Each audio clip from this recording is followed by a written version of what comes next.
Hello, I'm here with Joseph Vick, who is the manager of museum education here at the U.S. Space and Rocket Center in Huntsville. And today we're going to learn all about spacesuits.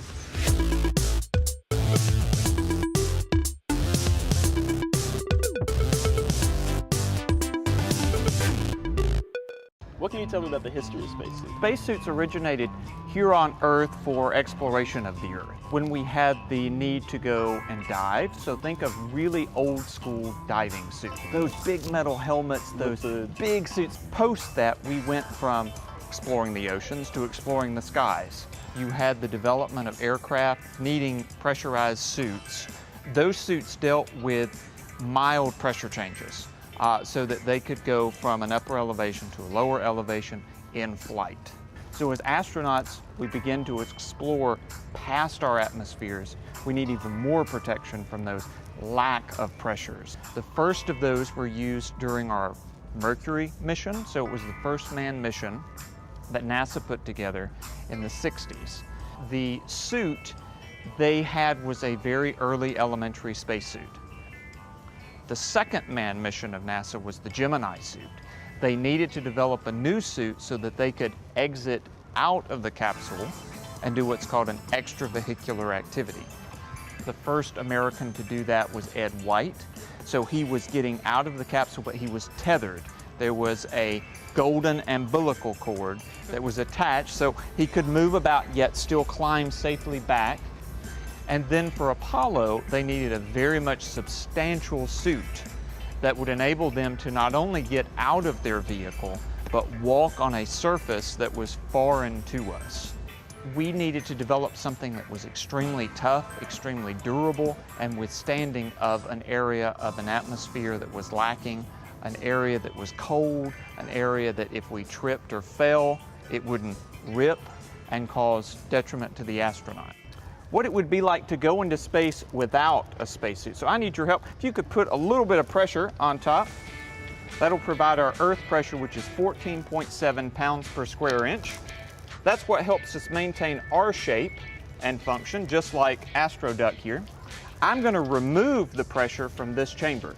So it's just as if we're going to have AstroDuck in outer space. So as I remove the pressure, the air pressure within, notice what's happening to our AstroDuck. There's no more pressure to keep AstroDuck as he was shaped here on Earth. So he would expand and expand until eventually pop. So notice AstroDuck all inside, but if you were to remove or sort of change that pressure quickly, what happened?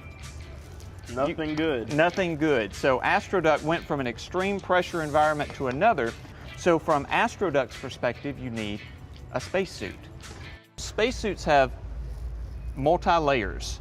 So each layer has its own importance for protection of the astronaut. So notice the first on the outside piece, it's mostly for protection from flying debris when you're in space. Micrometeorite garment. So if anything were to hit this, it would bounce off and not cause any harm to the astronaut. You have layers, multiple layers of a mylar-like material that provides a thermal protection. Other layers are what are called pressure bladders, which allow the pressure inside of the suit to maintain that pressure of 14.7. And then you have at the very closest to the skin this ventilation garment, which is the movement of the water over the pipe so that water would flow over the astronaut's skin and body, creating a cooling sensation for the astronaut. Here is a spacesuit boot, and notice on the bottom here, you have that iconic boot print that you would find on the surface of the moon. Spacesuits weigh in excess of 250 pounds. So imagine your body weight plus the weight of the spacesuit. So it's a substantial amount of equipment that you are carrying around.